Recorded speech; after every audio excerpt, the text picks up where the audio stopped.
राजू पडवळ आपल्याला बातम्या देत आहे. पब्लिक व्हॉइस न्यूज चॅनलमध्ये आपले स्वागत.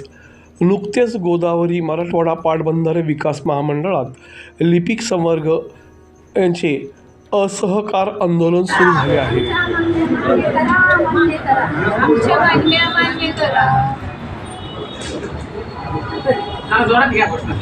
जुनी पेन्शन लागू करा, वेतन त्रुटी दूर करा, जुनी पेन्शन लागू करा, वेतन त्रुटी दूर करा. अरे कोण म्हणतंय देत नाही, घेतल्याशिवाय राहत नाही, कोण म्हणतंय देत नाही. घेतल्याशिवाय राहत नाही. पेन्शन आमच्या हक्काची, नाही कुणाच्या बापाची, नाही कुणाच्या बापाची. वेतन त्रुटी दूर झालीच पाहिजे.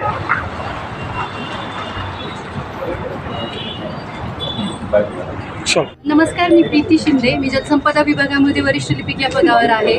जय महाराष्ट्र शासकीय निमशासकीय सहकारी अधिकारी कर्मचारी संघटनेचे डहाळे साहेब, जे महाराष्ट्र राज्याचे आमचे अध्यक्ष आहेत, आणि संभाजीनगरचे अध्यक्ष श्री सोळुंके सर यांच्या मार्गदर्शनाखाली आज आम्ही ते सर्वजण संपावर आहोत.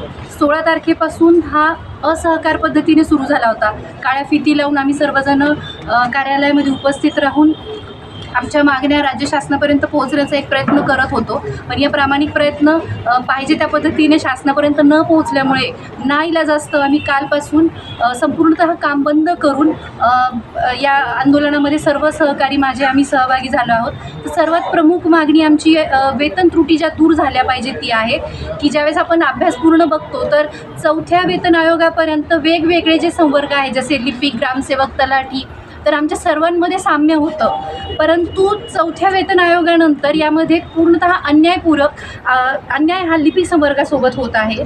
आणि केवळ आमच्या हक्काचा आम्ही मागतोय. यामध्ये कुणाचंही म्हणजे जो वेतन इतर संवर्गासोबत ज्यावेळेस कंपॅरिझन होतं तर त्यावेळेस लक्षात येतं की लिपिक संवर्गाला मिळत असलेली वेतन श्रेणी ही अत्यंत कमी आहे.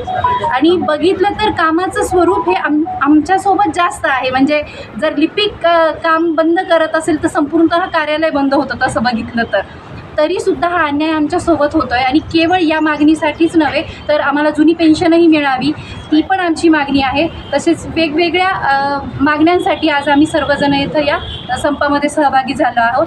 तर आम्ही सर्व आशा करतो की राज्य शासनापर्यंत आमच्या मागण्या या सहेतू आहे ह्या चांगल्या पद्धतीने पोहोचाव्या. असहकार असो किंवा काम बंद, आम्हाला कुठलाही यामध्ये आनंद नाही आहे.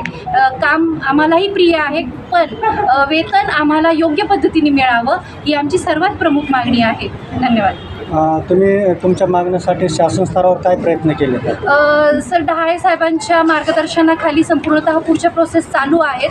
त्यांची जसे जसे आम्हाला मार्गदर्शन येईल त्या पद्धतीने आम्ही काम करत राहू. पुढची भूमिका काय असणार आहे?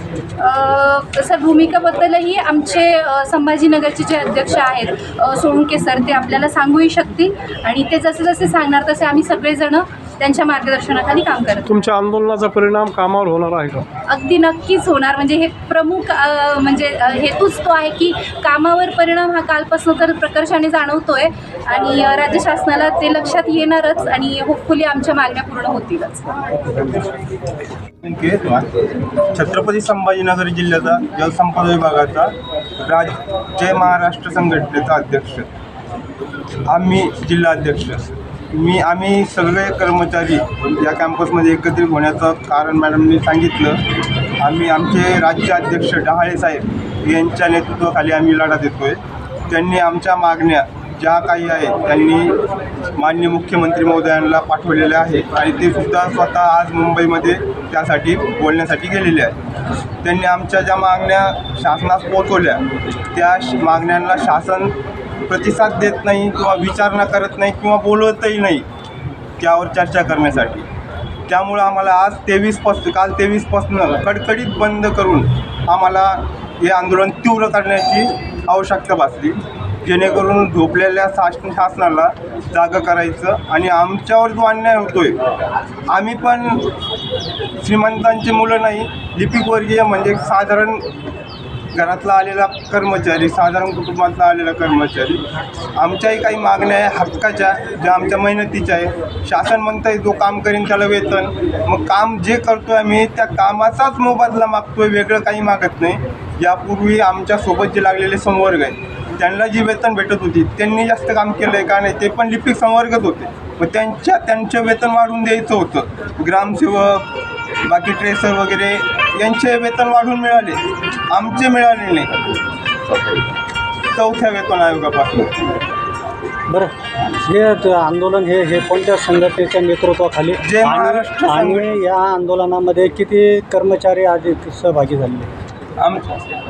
पूर्ण जलसंपदा विभाग, जय महाराष्ट्र संघटना जी आहे ती पूर्ण राज्यभरात आहे आणि सगळ्या विभागाचे लिपिक वर्गीय वर्ग 3, वर्ग 4 सर्व कर्मचारी त्यामध्ये सहभागी झालेले आहे. आता शासनाने तुमच्या मागण्याची दखल घेतली नाही तर पुढची भूमिका काय असणार आहे तुमच्या? बेमुदत संप. केव्हापासून काय डेडलाईन वगैरे दिली का शाळेत? बेमुदत संप कालपासून चालू झालेला आहे. कुठलाही कर्मचारी काम करणार नाही, मास्टरवर सही करणार नाही, कार्यालयात येऊन नित्य नियमाने वेळेवर येऊन कार्यालयासमोर उभं राहणार. आमच्या मागण्या पूर्ण करा हे सांगणार. शासनाला काय आवाहन करणार? शासनाला जे आवाहन करायचं आमचे अध्यक्ष साहेब तिथं जाऊन पोहोचले, ते आवाहन करण्यात तेवढं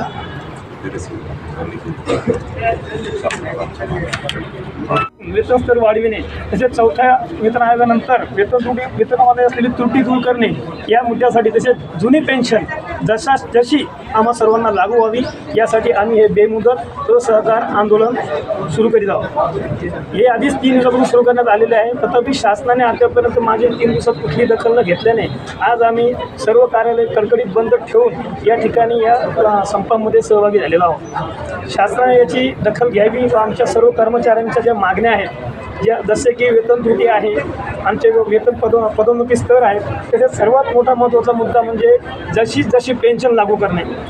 शासकीय कर्मचारी या वयाच्या 58 वर्षापर्यंत ही शासनाची सेवा करतो, कुठलाही काम त्यास करण्याची परवानगी मिळत नाही आणि आम्ही सर्व गरीब शेतकरी समाजातील असून कुठलाही लिपिकवर्गीय आयुष्यभर फक्त मुलांना शिकवण्यासाठी आणि घर सांभाळण्यासाठी जातो.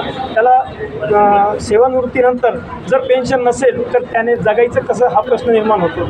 आता जे सरकारने 1/11/2005 नंतर पेन्शन बंद करून त्यांची NPS सुरू केलेलं आहे. हे NPSच्या माध्यमातून जर बघितलं तर एखादा कर्मचारी सेवानिवृत्त होताना आज तारखेला ज्याची आज तारखेला पगार ही 60 ते 70 मध्ये असेल त्याची पेन्शन 4 ते 5 हजार होते. इथून पुढे 15 वर्ष किंवा 20 वर्षानंतर 4 आणि 5 हजार पेन्शन होतील आणि जगायचं कसं हा सर्वात मोठा मुद्दा होणार आहे. त्यामुळे अनेक वर्षापासून आमचा हा जशी पेन्शन जुनी लागू करणे याबद्दल आमचं आंदोलन आहे. मग यानंतर शासनाने दखल न घेतल्यास आजपासून आम्ही सर्व कर्मचारी कार्यालय बंद ठेवून लेखणी बंद आंदोलन करणार आहोत. कार्यालयात उपस्थित राहून मात्र काम करणार नाही, फक्त कार्यालयामध्ये उपस्थिती नोंदवून दिवसभर काम न करता संध्याकाळी घरी जाणार. याची दखल नक्कीच शासनाने घ्यावी अशी आमची सर्वांची विनंती आहे. माननीय मुख्यमंत्री महोदय हे सर्वांनी नक्कीच दखल घेऊन याबद्दल काहीतरी निर्णय घेतील अशी आमच्या सर्व कर्मचाऱ्यांना अपेक्षा आहे. धन्यवाद.